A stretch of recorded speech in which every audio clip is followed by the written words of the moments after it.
first off, though, I am going to do the FAST update so that you know what we're doing with FAST, kind of transition all of that to how it relates to QEP. You're hearing about our SACS 5-year tomorrow with Dr. Garrett, and that all plays into that. But then also how we're transitioning it to student success teams and some of the stuff with Target X. I know this is all stuff you are up here hearing from me, but it really does all fit together, and so that's what I want to do. I have several of my staff members here, and they are going to, before we get going, they are going to pass out the FAST handbook. So if you are a full-time faculty member, you are, Grace, you do get to participate in FAST, so they're going to pass out those handbooks to you. So as they're passing, if you want to grab your book, you grab it. The other thing is, last year I was at a conference, and everybody that I was with said they really liked the resource listing from the FAST manual, and they wanted that resource listing to be available to all faculty and staff so that you guys would know better how to make referrals and just have an easy handout for that. So know that that is in the FAST handbook, but we also have another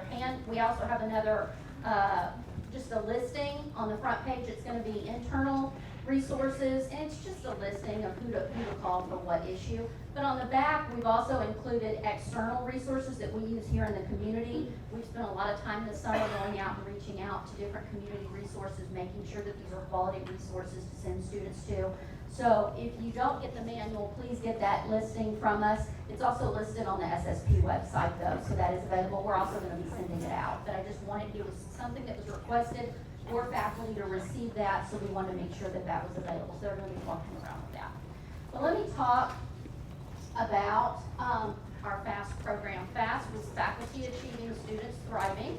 It was our QEP. It was developed 5+ years ago by a group of faculty and staff. It was basically a faculty advising program. Pretty ambitious when you read the program. A lot of learning outcomes, a lot of things that were supposed to happen with all of that. We've learned a lot of lessons in the 5 years when we started it, a lot of lessons. Some things we didn't quite do as well as we should have, but we've learned, I think, amazing lessons, and they've laid the groundwork for where we're going with a lot of what we're doing in student success. And I think had we not had that, we wouldn't be where we are. But nonetheless, this is what we're going to be talking about when we get evaluated on our QEP. These are the numbers. And these are the numbers of outreach attempts and contacts. As you know, with this, the faculty are assigned first-time entering students that they then are supposed to reach out to. And so this kind of tells you what happened as we progressed through. We actually piloted the program in 2015 in the spring. The first year was 2015-16, but I think after that first year, I think we've got a lot of feedback from faculty. Oh my gosh, we're not quite sure that this is designed the way it should be. Students aren't rushing to our doors to have conversations. I think that was what a lot of it was, that the students were just going to be clamoring at the faculty door, wanting to have these conversations and all of that. And that's not necessarily what has proven to be the case. In year 2, which was 16-17, this year, SSP actually took over the first contact 4, and then the faculty were responsible for the second 2 contacts. We couldn't maintain that because it was a faculty advising program, and we were told, no, it all has to be done by faculty. We took a huge dip in 17-18. This was when it was completely run by faculty. This is also when we were still trying to use Advisor Track. How many of you remember Advisor Track? Yeah, that was kind of frustrating. And so then going back to 2018-19, which was our last year, that's when we did the form where Charlotte Wesley sends you the contact. It's all done through Target X now. All you do is the form and all that, and we saw us jump back up. We took a plunge in the fall, a little in the spring. But again, I think we're back on track. But nonetheless, I will be the first to tell you, I think we've learned lessons. I don't think we want to continue FAST in its current format. We want to transition it, and that's what we were transitioning to the student success teams. And the academic departments are a key member of those student success teams. We can't stop FAST yet, though, so that's why we are continuing it, but we are going to do it in the format that we did it last year. So it's going to be done with a form, and all of that is how it's going to happen. But we have a lot of resources that we've developed through Target X that when you read the initial plan for FAST, it was all the things that you guys talked about, or whoever was on the committee, talking about trying to connect with students, getting them to resources early on so that we keep them on track, making sure that they're on a right degree plan, that they're taking the classes that they need, that they register on time. That's what FAST was all talking about when it was being created. And when you look at some of the tools and things that we are creating through TargetX to give to the different success teams, I think we're there. And so I do think, I know it was a challenge and we still have to get through this, and we're gonna have to figure out how to make that transition and what to do. But I wanted to show you this so that you understood where it was going. You can't read this very well, and it's not important. I have 2 slides on this. This is just kind of track what we're doing with FAST. So those of you that are participating, again, if you're full-time faculty, you are participating in the program this upcoming year. It's going to start September 9th. That is when your department chair receives your list of who all the FAST students are in your department. That's when the students get the email telling them that they're part of this program. A thing that we started last year is one of the things that we heard over and over is that faculty would really like to work with the students that are in their class if possible. That's the reason why we send this list out to the department chairs prior to starting the program. If you as a department look at your list and you want to make new assignments because, oh, I know this student is in my class, I've looked at my class roster, I want to be there, we can make those changes, and we're fine with making those changes if that works for you, because we understand. We learned through the focus group that we did. You want to work with students that are germane, that are in your class, that are in your programs, and you want to work with them around issues that are coming out through that venue. So we support that. So when you get the list, if you want to make some changes, that's fine. You need to let Mariana Zavala know about that. She's over here. Mariana, so you know, she's our TargetX guru. I'm sure many of you met her. Let her know, and she can make those changes for you. Then the 3 contact periods will be September 16th through the 27th, October 7th through the 18th, November 4th through the 15th, with it concluding December 13th. Again, you will get emails from Charlotte with the forms, how to do all of that. So everything is going to be run like it did last year, which I think was much smoother. Again, here are the dates and you have all of these. I just put them up here. Again, it will start January 27th and run through May 4th, but everything is outlined for next year as well. Yeah. If you are full-time faculty, and if you haven't gotten a handbook, if you can raise your hand so that we can make sure we get that to you. The other thing that I wanted to mention is, as part of all of this student success team, is everything that we're doing trying to keep students on track. We also still do our early alerts. It's so critical. You guys are key in our early alert process. We still need those being submitted. We also have our new referral form. And again, this is an easy way, like if you're working with your FAST students or other students, and you know that students are having issues, and you refer them to a department, but you want to hold that department, you want that department to reach out to them as well. That's what's nice about this referral form. We have several offices that are in the referral. All of my areas are there, so if they need tutoring, you can actually make a referral to tutoring, and then it's incumbent on my area to follow up with that student. We're not going to wait around for that student to come over and talk to us. Because you did that referral, we then have to do a follow-up with that student. Disability services is on that, career services, academic advising is on that, veterans, financial aid. There are lots of offices that are on that referral form, and please use that. To get to the early alert form and the referral forms, you go to the front page of the website, you go to the faculty and staff tab, forms, and then you'll get to the student success and the referral form. On the early alert, I do want to mention there is the individual form that you can submit at any point in the semester, and then there's also the download that you can download your information from Blackboard so that you can do a mass upload into the early alert system, and all of that is done under the student success early alert form. Mariana will send you reminders at the 33 and 60% point in the semester, and that's when we just remind you.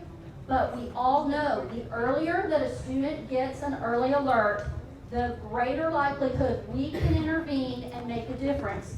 So you shouldn't be waiting around to the 30 and 60% point if you know a student has an issue. That is just our nudge to you. That's just our reminders. Hey, don't forget to submit this. If you know a student is having an issue, go ahead and submit that form at the 1 week mark, at the second day mark, because then we will follow up with them and we will see what we need to do with them. And again, the referral, if you have a student and you know that they need to go see academic advising, or you know that they've communicated with you and there's some issues with financial aid, do a referral, because it holds that department accountable where they have to reach out to the student on those kinds of things. The other thing that I want to mention is a little thing about Target X. We've trained all of the academic departments. Mariana, I think, has worked with the department chairs and the administrative assistants. We are probably going back around and doing a second round of training. The Student Success Center is open in Target X now, and I'm going to tell you what the highlight of that is. But so she didn't train you on that, so you may want to come back and receive training on that. The other thing is when Dr. Garrett tomorrow talks about some of our reaccreditation things. If you know that there are reports in Target X that you think you're going to need for that, you need to have training this semester with Mariana and have those reports built and all of that. Again, Mariana is over here in the corner, and here's how you reach out to her. Guys, you really need to have that meeting with her in the fall because she's not going to be around in the spring.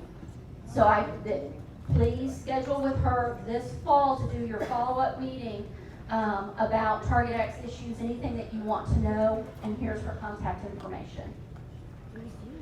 I did want to mention one of the big things in Target X is called the Student Success Center, and one of the big things that we've implemented this year, and we're so excited to have it, is we have our risk score continuum that we've set up. And a lot of schools have this. This is a way where we create an algorithm and we assess students. We assess them across 3 domains: academic, financial, and engagement. And we've created an algorithm based on different things that are coming in through different systems that we have. And it codes students. It gives them a green code, a yellow code, or a red code that's kind of an alert for anybody who's on the student success teams so that they can maybe follow up with that student. As a student's score on any one of these domains drops, they automatically get an email that tells them, hey, there's a concern, and here's some steps to take, and here's some resources to follow. They also get a text that's sending them out. But the next piece that we're going to have to do is members of the student success teams, which certainly faculty, you're a member of those students. When you see that, following up with students, making a referral on behalf of a student so that we can reach out. But I did want you to see this because we're really excited about this. This is a way, it's another piece of information in addition to the early alerts to see how our students are doing across some different domains. Is there a concern? Can we intervene? Can we get involved? Can we do something? I wanted you to see what it looked like. It's not a great picture, but I think you're going to see the colors. The green, and they'll have a score. The score goes anywhere from 1 to 10. If they're in the 8 to 10 range, it's going to be green. And so if it's in that mid-range, they're going to be yellow. And then if they're way low, they're going to be red. So you can see how that looks. Again, it's across the 3 domains. It also tells us up there how many referrals there are and how many alerts. All of that kind of thing is up there.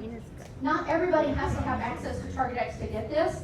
This can be created as a report so that you can just get it as a report for all the students in your department, in a class, or however you want to see it. This can be created as a report so that you can see it. I will tell you, as part of the FAST program, what we are doing is you will receive a copy of this report for all FAST students. I don't anticipate, because it's their first time entering students, that there's going to be much variation in the color the first go around when you receive that. But you can look at it and see, is there any kind of issue that's happening with the students that are participating in the FAST program? Ideally, the only one that may change is academic, but there could be an anomaly in there and another one change. We then are going to take at the beginning of the spring semester, and we're going to run that list and see how those students finished up and what happened. Because really, when you look at the FAST program, these were the things that we were trying to keep students on track for and move them forward and make sure they were declaring a degree, make sure they were staying on their path, making sure we were helping them when things come up. So we're going to look at this, and send you guys this kind of information just so that you can see what happened with our FAST group, kind of as a way now to do more assessment to really see what it is we're doing. So that, last thing, guys, welcome week starts next week. I need you to get excited. We put a lot of time into welcome week. Woohoo! We're very excited. Monday and Tuesday, if you have a lost student, send them to the library, send them to the academic studio, to the student lounge. We're giving out popcorn, we're giving them maps, we're helping them print their schedule, we're answering their questions. Send them to us. We're doing first day of school photos, Monday and Tuesday also in the student lounge. Then take pictures home to mom and dad or whatever. Big thing on Tuesday, we have a big financial literacy program happening over in the library. It's also done with the financial aid office, but this is banks, teaching students about some of these things, credit, debt, understanding their financial aid, but it's all financial literacy, but also a ton of games that the library is running over there. It's going to happen 9:30 to 4:30. Please send them over there if you can. That's on Tuesday. Wednesday we have open mic, and then Thursday is our welcome bash. We have 41 vendors coming to the event. We're very excited. I think it's going to be a great program for students. Please send them over here. And then the next week we have Spirit Week, and everybody has been approved to participate in our Spirit Week. And this is where we dress accordingly. So Tuesday it's tropical, so wear your leis and your Hawaiian shirts. Wednesday is Wacky Wednesday, so wear mixed match shirts and maybe a crown. Thursday, your CTC Spirit, and Friday is Flashback. So we'll be encouraging students to participate. Again, this is all in an effort to welcome our students, get them excited about being here. Again, we're moving away from just doing the welcome bash and really making it a fun couple of weeks. But again, if you can encourage students to participate, we sure would appreciate it. And if you want to come and be a part, we'd love to have you as well. As always, we're Student Success and Persistence. We're here to support you and what you do. We wouldn't be able to do it without what you do. Call us if we can help. Call us if there's a student that you're concerned about, because that's what we're here for. And the next person is Sharon Davis, Dean of Educational Technology. Go, girl.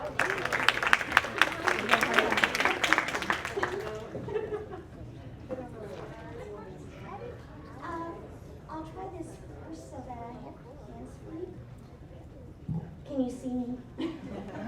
I wore my tallest shoes. My feet are really hurting, so you should appreciate it. Okay, well, let me go and start with this. This was just okay. We don't need feedback. Okay, my topics are OER, which I'm sure you're tired of hearing about, but we do have some updates, and the new syllabus. This is a new syllabus template. But before I cover any of those, I've got a note to myself to tell you that you can now change your password for Blackboard. How about that? Yay! You're no longer stuck with the password you're given. You are given the same one to start with, but once you decide you want to change it, just go to the CTC Blackboard login screen. Under the two boxes that you normally fill out, there's a little link that says change password. Don't be afraid to click on that. When you click on it, they'll give you a form to fill out, and that's all you have to do. It also works if you forget your password and you want to retrieve it. So that's another good thing, because we can't help you if you forget your password now.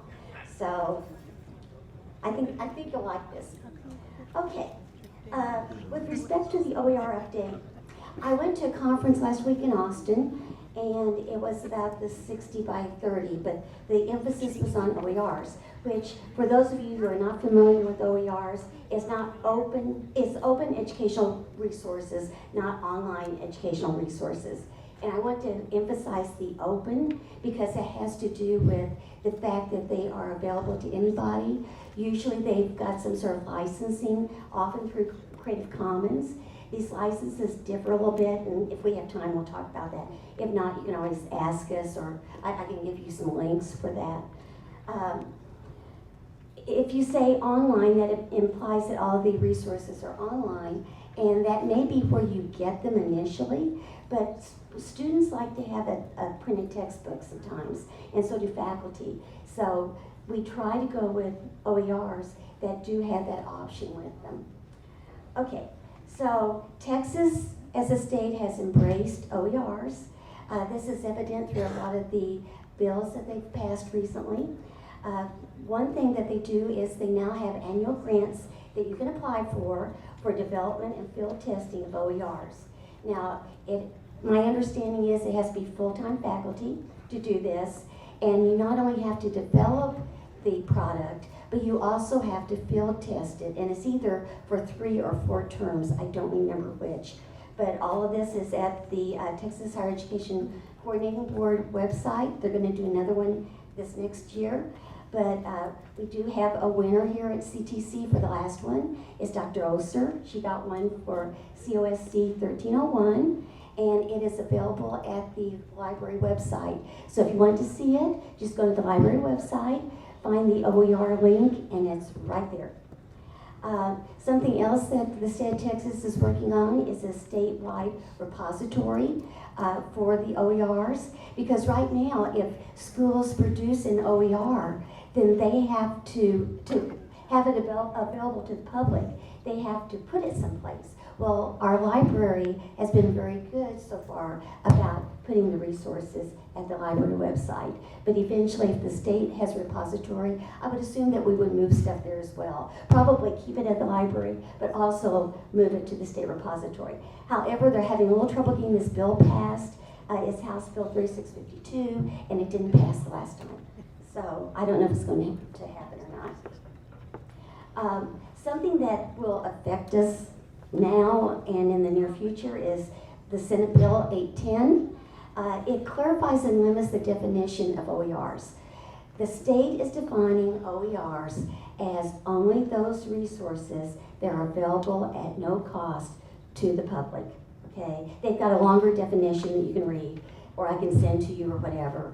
But they don't count the inclusive access like some of the publishers are providing, and they don't count low-cost textbooks. So if an OER is not available, we encourage you to still look for low cost, but the definition of OER does not include those other items. Going back to the 810, I almost went too far. It also requires course labeling, and this is for student equity. What it says is that all institutions are going to have to come up with a system of labeling their courses to indicate which ones actually have OER resources.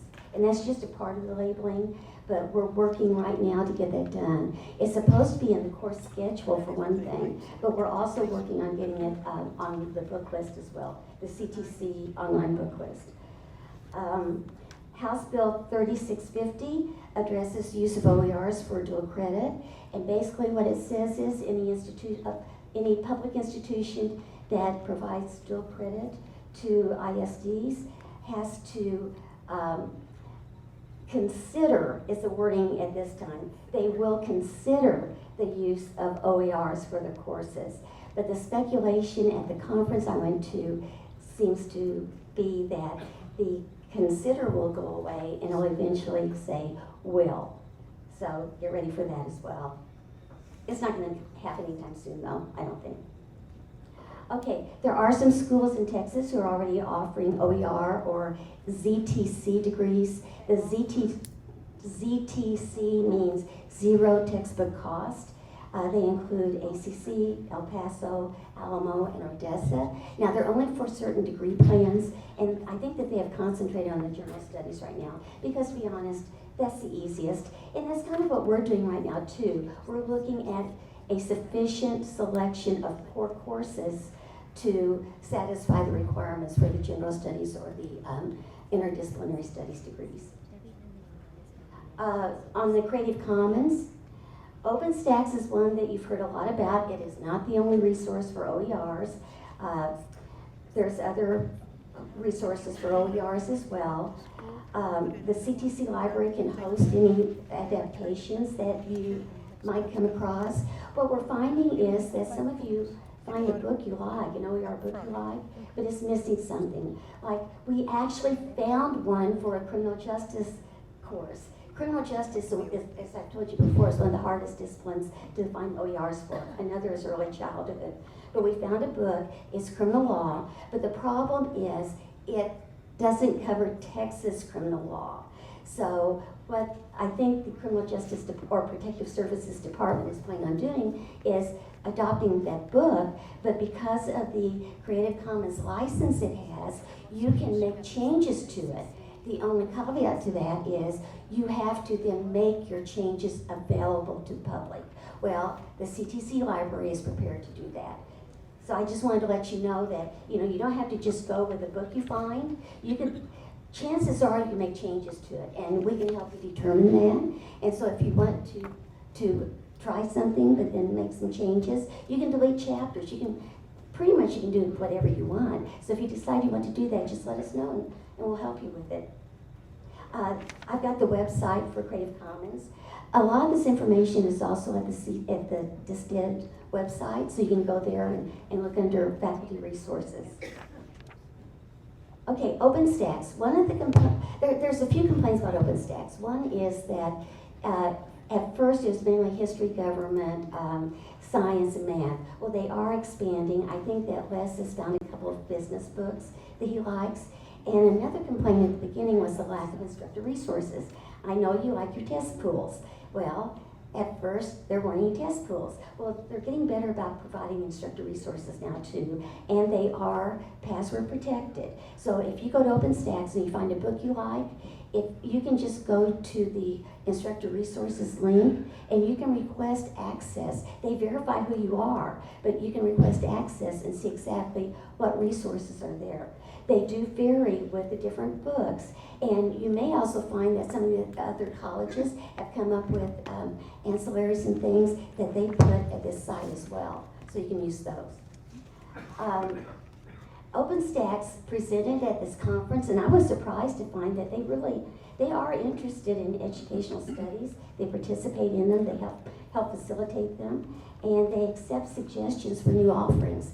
So if you've got something that you can't find, let me know, or you can even suggest to them. They are funded by foundations, and so in order to start development on a new subject, they do have to propose to these foundations that they develop something new. But like I talked about the lack of Texas government information, and so they said that they would put it on the agenda.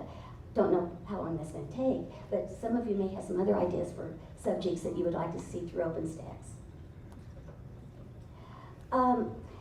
And it's not just about cost. We are now doing OER surveys where we survey the students and we survey the instructors. And we've gotten several surveys back so far. But I wanted to just give you a few examples of some of the written responses we've gotten. This particular student, I don't know if you can read it or not, but all of this is going to be at our website. He said that the OER textbook was awesome, which we hear sometimes because a lot of the OER textbooks really are interactive. If you're interested in a certain topic, then they have a link where you can click on that and find out more if you want to do that. But he said it wasn't only not having to pay for the textbook, he was really happy with the portability of it. He said that he can download the textbook on his tablet, on his phone. If he has to ride a bus, he can read the textbook on the bus. So that was a plus for him. Another one said that they thought that the OERs were really helpful, but don't forget the instructor. The instructor is an important part too. And so they liked the way that the instructor was enhancing the OER content. So you don't throw a book out there. You wouldn't do this for a regular book either. You don't just throw a book out there and not, supplement, provide insight and stuff like that. You can do the same thing with the OERs. And this is one I hadn't thought about. this instructor said that he has challenges reading things in print. And he's really happy that a free PDF OER was provided, because before he would have to go through gyrations with the Disability Support Services Department to get a PDF version of the book that he could then use on his screen reader. Because if it's a publisher book, the publisher doesn't just have a PDF available usually. They have to create one, and if they're willing to do so, and then they have to provide it to you. And so he said that by having the OER PDF, he was able to start class, the first day of class, with this book that he could actually read. Okay, with respect to the master syllabus template, this is short, I just have 2 slides on it. Dr. Garrett established a committee to review and update the master syllabus template. If you remember the old syllabus template, it was PDF, so if you wanted to use it but add to it, make changes or whatever, you either had to have Adobe or you had to retype everything. So that was a problem. Plus, it still had references to beepers. I don't know how many of you still carry a beeper around. I know I don't. And so we didn't think that was very appropriate to include that in the syllabus. So the purpose of having the committee look at the template was to promote ease of use and also to update policies and procedures. So there's now a syllabus template that is a fillable form. You just go to where you used to get the syllabus template to download it. This is just a different download. Download it to your computer so that makes it fillable. Otherwise, you can't fill it out. But it's a fillable form. And there's instructions included in the boxes. As you enter in the boxes, the instructions go away. It's at the curriculum management section of the IACS page. And certain policies and procedures that we're required to have on our syllabi are already there, so you don't have to find them. Before, I think it said something about enter per the CTC catalog or something like that. Well, they're already there now, so you don't have to retype them. And then you submit them via eTrieve using the form that is there. I want to talk a little bit about connecting the dots about everything that you hear. You hear about pathways. Okay, state initiative. Why are we doing that? Why are we doing all of this? Why do we do the 60 by 30? Why are we doing all of that? Well, it really starts with the idea that in 2006, only 20% of the 8th graders graduated from college in 2017. So of those 8th graders that started and went through school, only 20% graduated from college. I like them too, but that was a big red flag to Texas. Texas knows they have been in trouble. Why? Because Texas has the 15th largest economy in the world. Did you know that? And the jobs that are going to be coming up are going to require a college education, or at least some higher education. And we're not there. We are definitely not there. So in 2008, when the market collapsed, 11.6 million new jobs were created, and some jobs disappeared altogether. And as you know, by the time people start high school and by the time they finish college, sometimes there are jobs that exist that didn't exist before. They're brand new jobs. And we have to be prepared. If we want to hold our place in the economy, we've got to be prepared. So experts are saying that in just 10 more years, by the year 2030, 60% of our population, really between the ages of 25 and 34, have to be able to have a certificate or a degree to find the jobs that are going to be available. So what happens when they don't find jobs? What happens in our state? Our unemployment goes up, obviously. Our prison rates go up. our crime increases. I mean, there's a lot of serious thought about implications. Yes? Old people can't retire. Yeah, there's a lot of impact if we cannot reach that goal. And that's why they made this 60 by 30 plan, just so you know why. Because you hear about it, but is anybody telling you why everybody's so concerned about that and why the state of Texas is trying to make that goal? That 60%, the 60, has to be there by 2030. That's in 10 very short years. We don't have a lot of time to get there.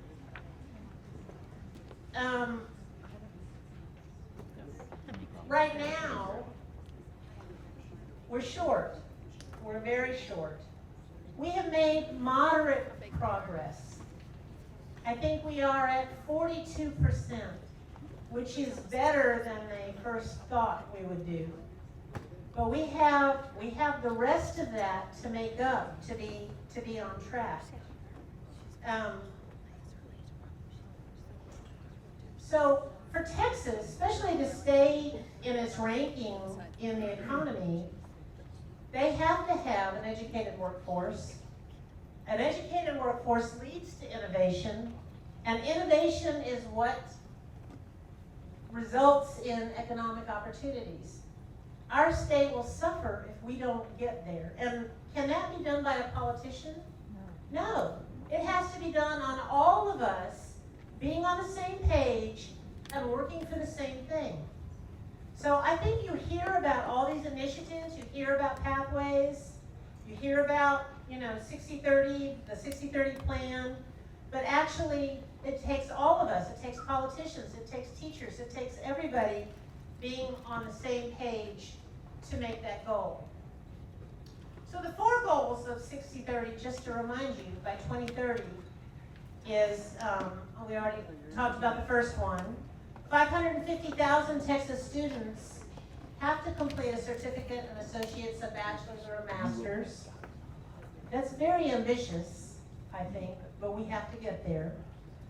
All Texas graduates from public institutions will need to be completing programs with marketable skills. You know marketable skills, right? We've talked about that before. Those are the outcomes that can be used in employment as they finish a program here. And that's why in our catalog, if you look, we have certificates, we have degrees, and we have marketable skills. And every program should be able to tell an employer, if someone finishes this program, this is what they can do if they go on to employment.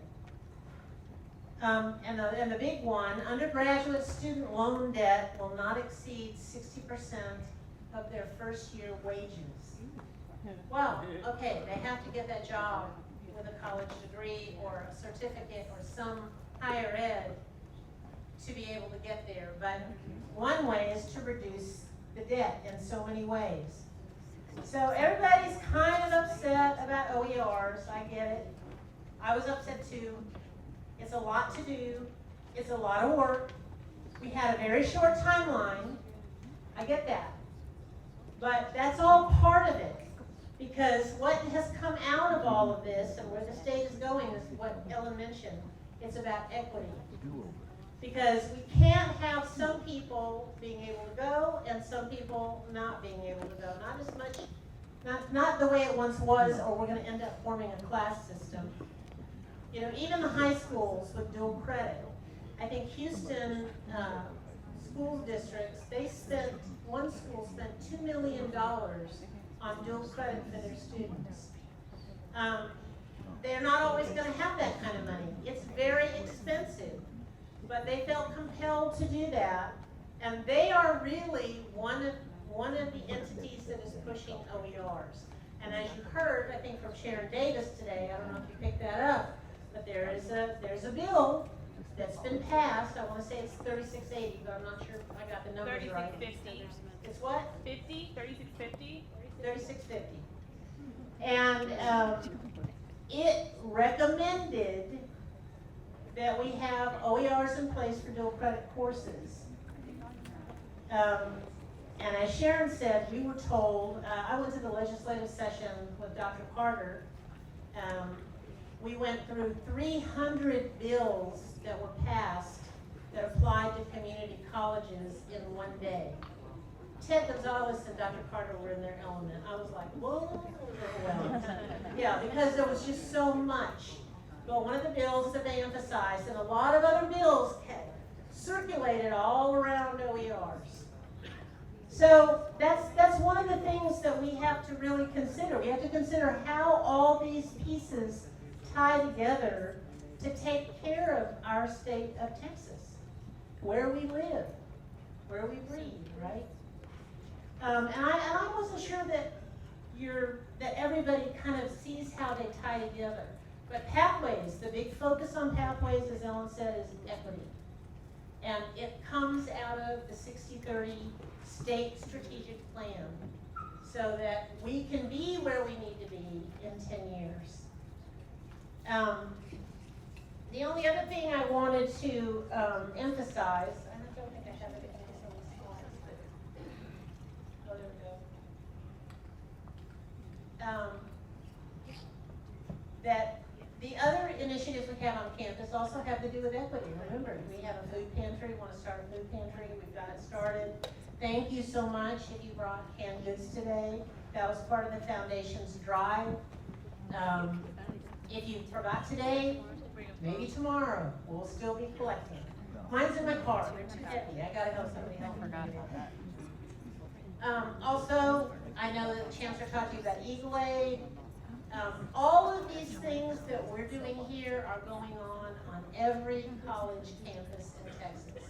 These are state initiatives to try to bring everybody into equity, give everybody a chance, make sure we have more people that can pay for college, because we are going to need them on the far end.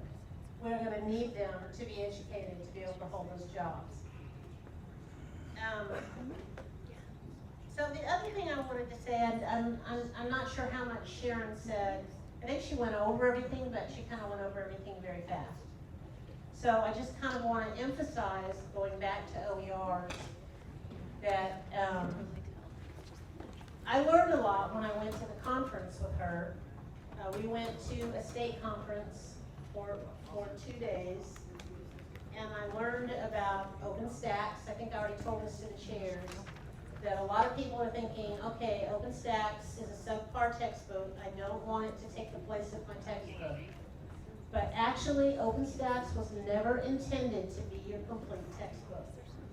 OpenStax is a set of core things that the teacher is expected to build around. Now, the teachers that were at the conference, I heard very different things from some of the other teachers. And what I heard from them is that they were excited about the fact that they could do anything to an OpenStax book. It's not like, okay, when you have your textbook and you can try to rearrange your assignments, or you can try to customize your book, but there's really certain things you can't do because it's got copyright. With OpenStax, an OpenStax book is openly given to you. Tear it apart, change the wording, add a sentence, change the lessons, do whatever you need to do to make it yours. And that is the advantage of using OpenStax. It was never intended to be a complete textbook. That I didn't realize till I went. Am I right? Dr. Temple shared the same thing. She was there also. So, I mean, I think we just need to consider, we've got to be able to open things up. We're an open admissions college. We have to be able to get people here. For the people that can't afford it, we've got to see what we can do to help them. Is it possible to do an OER for every single course? Probably not. But we should have the majority of our courses heading in that direction, I would think.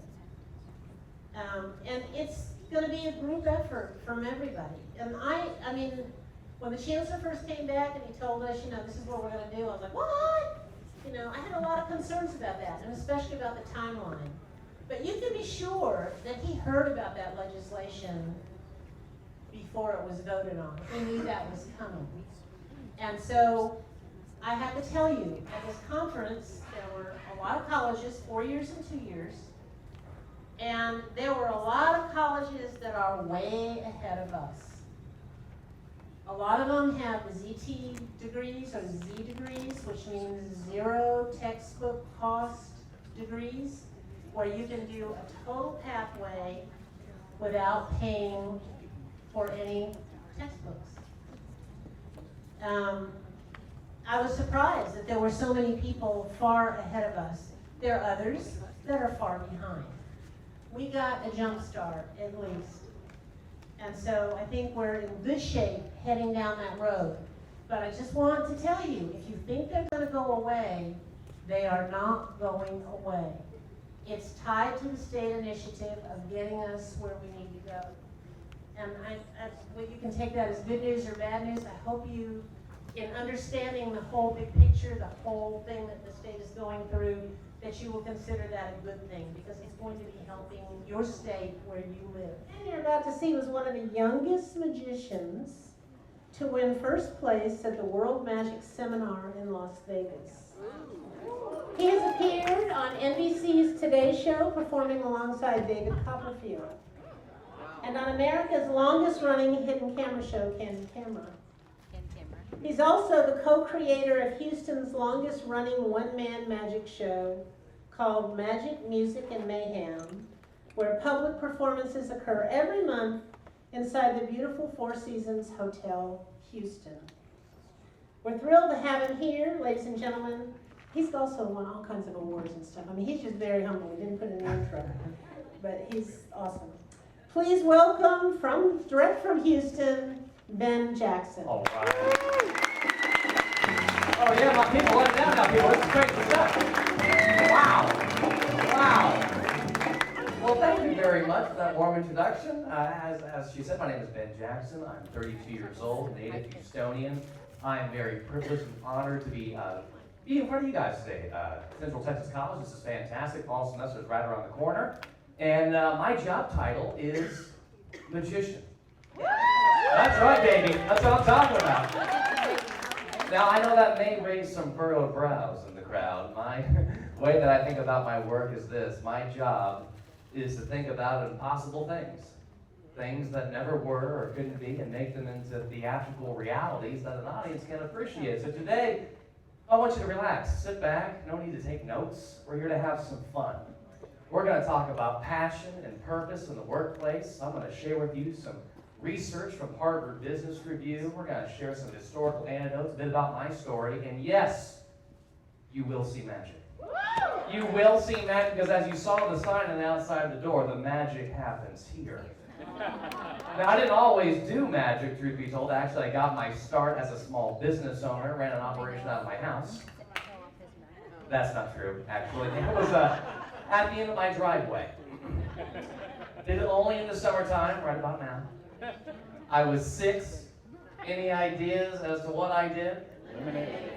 You guys are sharp, that's right. The old lemonade stand, the entrepreneurial picture of the young American kid, I'm telling you right now. So I had to stand out, though. I had to be unique, separate myself from the rest of the pack. So what did I do? Well, as opposed to being stationary like most kids, waiting for people to come to me, I had the brilliant idea of taking my sign, wrapping it up, pounding the pavement, and bringing the product to the consumer. Everything's so mobilely optimized nowadays, everything's on the go. So check this out, lemonade on demand in 5 seconds. 5, 4, 3, 2, 1, booyah!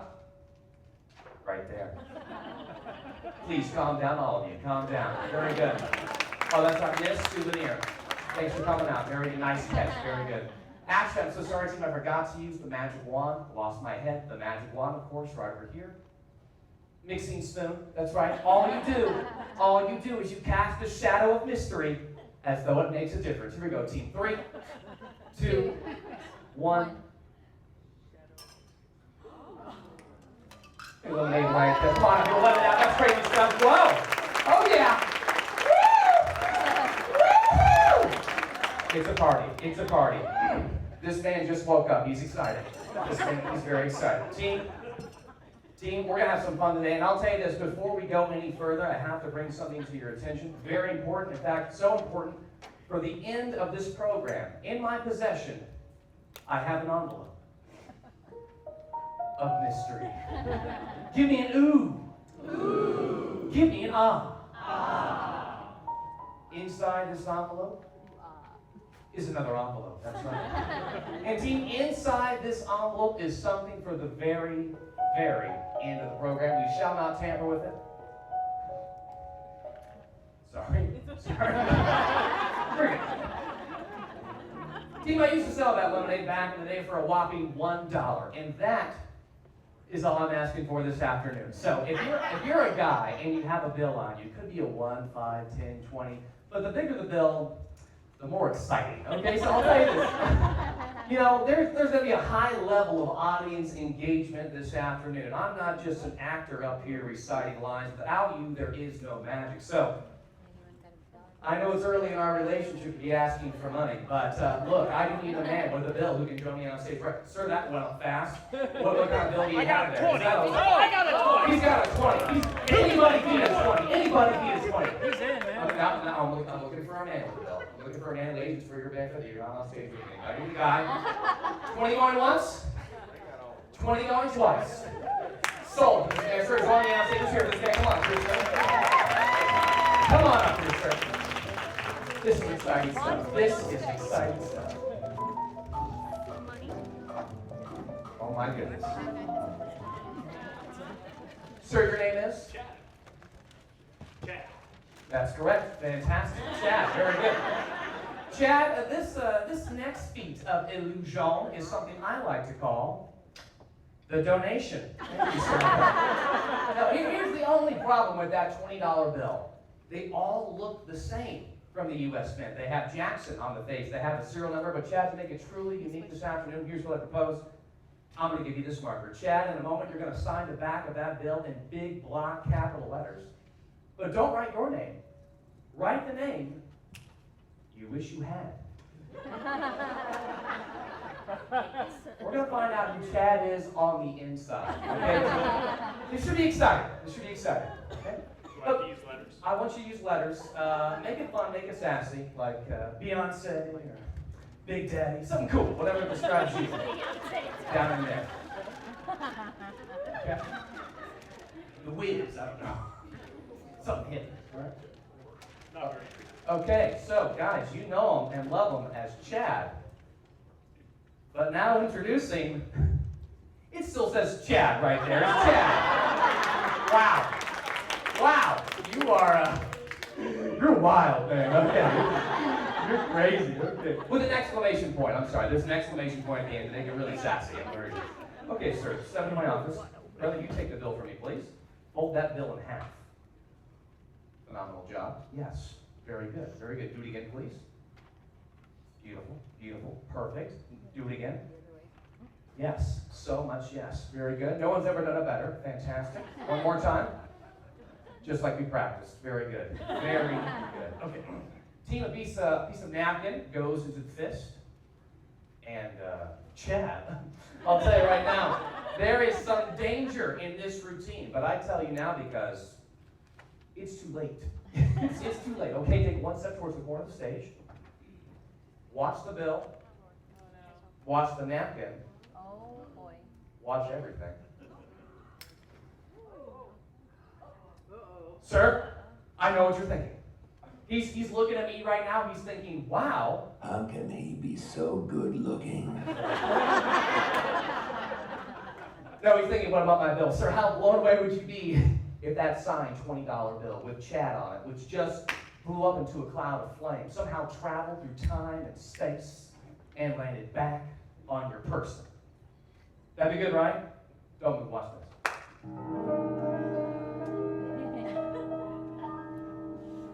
Sir, did you feel something deposit in your pants? They always say no, team. They always say no. And you're not going to believe that somehow, some way, that signed $20 bill is now back in his front right pants pocket. Take it out. No way. It's Chad. C-H-A-D in the house. Exclamation point. Cap it off. At the very bottom of the pocket, fold it up, pack of papers, some writing on there. Yeah, beneath it, should be loose in the pocket, beneath all that stuff, that's right. At the very bottom, is there a $20 bill in there? No? That would have been good though. Okay. Time for a rope trick instead, great.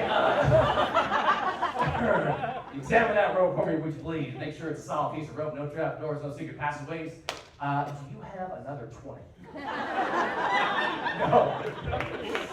Bummer. All right, so go ahead and toss it back to me on the count of 3. 1.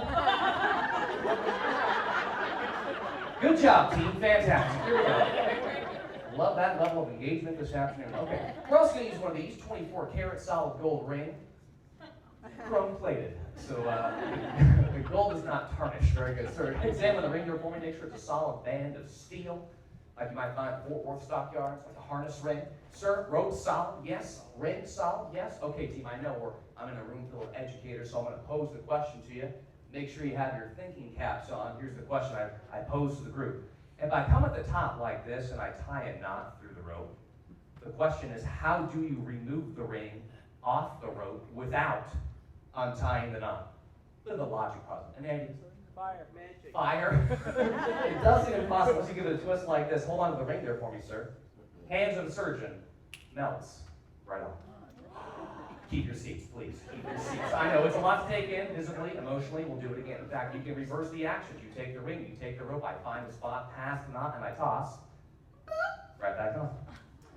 That's me making that noise, by the way. That was me. Fantastic. Hold on for a second.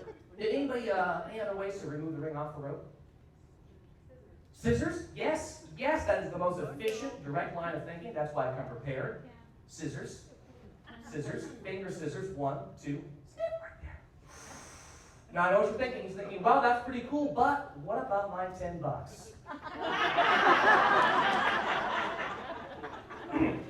It was a 10. Fantastic. Here we go. So now you're probably thinking, what about, that was not exactly the most even cut in the world, Chad, not even close. A long piece and a short piece. Would you be so kind, since you're right here, blow on the ends? That was spit. Thank you, sir. Appreciate that. We're going to go backwards in time. 3, 2, and a 1. Goes back to one piece. Oh yeah, I'm going to do that again due to the amazing lack of response. For those of you just joining us, what happened was I took a piece of rope. I took my own fingers and I cut rope with fingers. Then I went back and grabbed one of those ends and it went right back to one piece. That's what I'm talking about, people. I know. I get chills being around me. It's crazy. Let's reverse the action. In fact, this time, just say, boop. Oh, God. Okay. Well, that's unusual. You kind of boop the ends right off there, sir. This is now a rope without the ends. We call that a loop in the magic business. Just say stop for me, Chad. Stop. Right here, I take the loop. I take the ends. I put the ends back on the rope. I know. I do this in front of my mirror at my house and I say, do it again. Come on. I do it one last time. Let's switch places. Let's switch places. Back to go like this. 1, 2, 3. Pull off like so. Boom. There's the loop. There's the end. Watch it go in midair. 1, 2, 3. I'm going to do it until you enjoy it. Okay, team? One last time. Last time. Watch the ends. Watch the ends. Both of them for real. They're going to go in the outside jacket pocket. They're going to go in the outside jacket pocket. Both of them for real. Chad, place your hand right there. Watch the ends move from here to there, and that's the middle. In the pocket. Let's hear it for Chad. Come on there, Chad. Let's go back. Let's do it, team. My man, Chad. Let's go. Double on block for Chad, please. Let's hear it for him. Let's go.